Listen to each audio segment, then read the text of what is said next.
Bertemu kembali, kerajaan melaksanakan Perintah Kawalan Pergerakan Bersyarat PKPB di Selangor, wilayah Persekutuan Kuala Lumpur dan Putrajaya bermula jam 12.01 tengah malam 14 Oktober hingga 27 Oktober ini.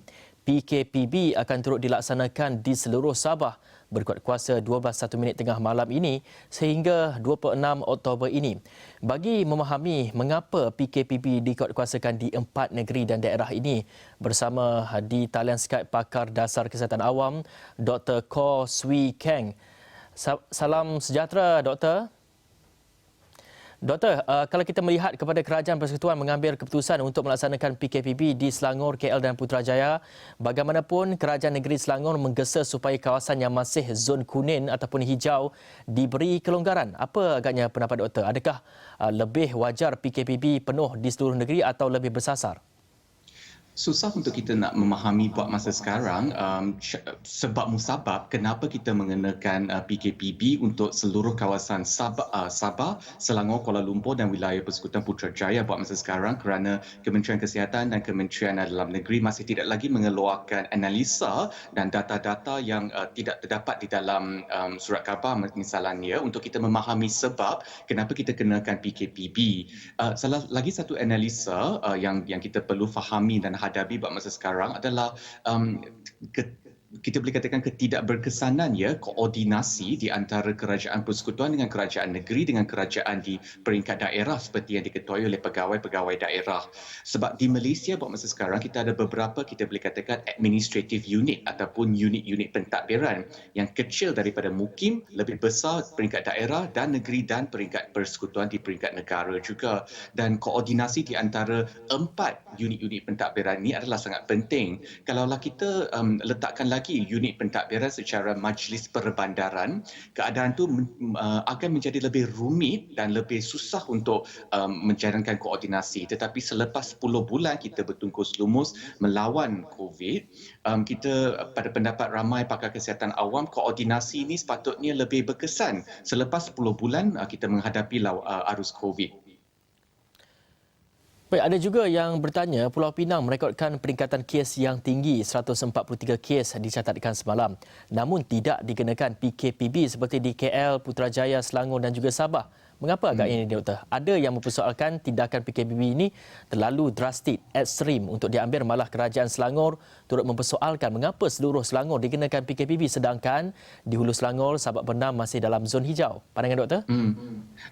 Kita boleh tanpa ulasan saya sebentar tadi, tanpa maklumat dan data dan analisa yang dikeluarkan oleh Kementerian Kesihatan ataupun Kementerian Dalam Negeri, susah untuk kita nak fahami. Mungkin mereka ada sebab yang tersendiri ataupun sebab yang baik untuk mengenakan PKPB untuk Selangor, KL dan wilayah dan Putrajaya, tetapi tanpa penjelasan ataupun mengupas ya analisa dan data tersebut susah untuk kita nak putuskan. Tapi kalau kita bayangkan satu kenaikan kes untuk Pulau Pinang pada satu hari saja bukanlah merupakan satu sebab untuk kita mengenakan tindakan yang drastik. Kita harus melihat kepada trend ya beberapa hari yang lepas ataupun beberapa minggu yang lepas. Dalam pada itu kalau kita tengokkan di negeri Sabah buat masa sekarang, trend tu meningkatan pada tempoh yang kita boleh katakan panjang juga untuk beberapa dah seminggu dua dah kes tu meningkat di negeri Sabah, maka wajarlah kita kenakan PKPB ke atas negeri Sabah.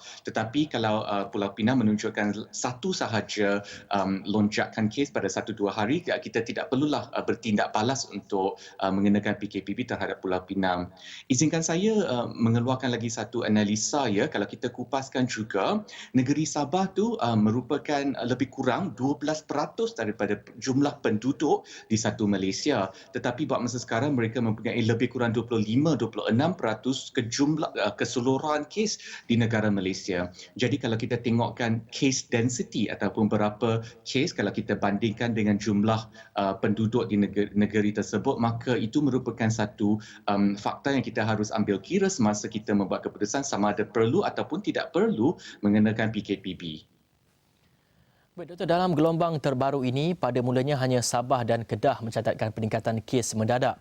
Tetapi kini trend ini turut dilihat di negeri-negeri lain, termasuk di Lembah Kelang, walaupun setiap orang yang pulang dari Sabah dikuarantin 14 hari. Jadi, mengapakah kes turut meningkat di negeri lain? Dan bagaimana kita memahami trend penularan sekarang pada masa ini? Ada dua sebab penting kenapa kes semakin meningkat di negeri-negeri lain, bukan sahaja di negeri Sabah dan negeri Kedah. Sebab yang pertama tu adalah disebabkan pelancongan ataupun pergerakan rakyat Malaysia daripada negeri Sabah dan negeri Kedah ke negeri-negeri lain, ya, tanpa kuarantin mandatory 14 hari dan kuarantin yang disarankan oleh Kementerian Kesihatan, maka terdapatlah satu peluang untuk mereka yang pulang daripada Sabah ataupun pulang daripada Kedah untuk pergi ke negeri-negeri lain. Maka pergerakan rakyat Malaysia merupakan penjelasan yang pertama untuk kenaikan kes buat masa sekarang. Penjelasan yang kedua adalah apa yang kita panggilkan community transmission ataupun rangkaian jangkitan ataupun rantaian jangkitan di dalam komuniti ataupun di dalam masyarakat buat masa sekarang. Kalau kita tengokkan contoh-contoh daripada negara-negara lain, maka kita dapat amati bahawa community transmission ataupun rangkaian jangkitan di dalam komuniti itu merupakan satu daripada ciri-ciri yang amat penting untuk COVID, kerana COVID ni kalau kita cuma dengan lockdown ataupun PKP yang sangat drastik, barulah kita boleh putuskan rangkaian itu dengan secara sempurna. Maka untuk 2-3 tahun yang akan datang, kerajaan Malaysia haruslah cari satu keseimbangan di antara untuk mengurangkan pergerakan manusia dan rakyat Malaysia dan untuk membenarkan aktiviti ekonomi dan aktiviti sosial untuk berjalan seperti lancar. Baik, Doktor, pada pandangan Doktor, apabila PKPB ini dilaksanakan, adakah ia terlambat ataupun memang sesuai dengan masanya waktu ketika ini? Soalan ini susah nak dijawab kerana kita hanya dapatkan jawapan yang muktamad. Tepat pada masanya ataupun terlambat ataupun terlalu awal, jawapan muktamad ni hanya kita dapat ketahui 2, 3, 4 tahun selepas wabak COVID ni, pandemik COVID ni berakhir, kerana kita dapat menengok analisa data dan melihat kepada kesan dan impak kawalan pergerakan ataupun sekatan pergerakan buat masa sekarang. Tetapi buat masa sekarang kalau kita tengokkan PKP yang diumumkan dan dilaksanakan 18 Mac dan berlangsung selama 2 bulan tu, kita boleh katakan selepas lebih kurang 7 bulan dah, ya, kita boleh katakan timing tu ataupun masa tu tepat dan wajar dilaksanakan pada masa itu.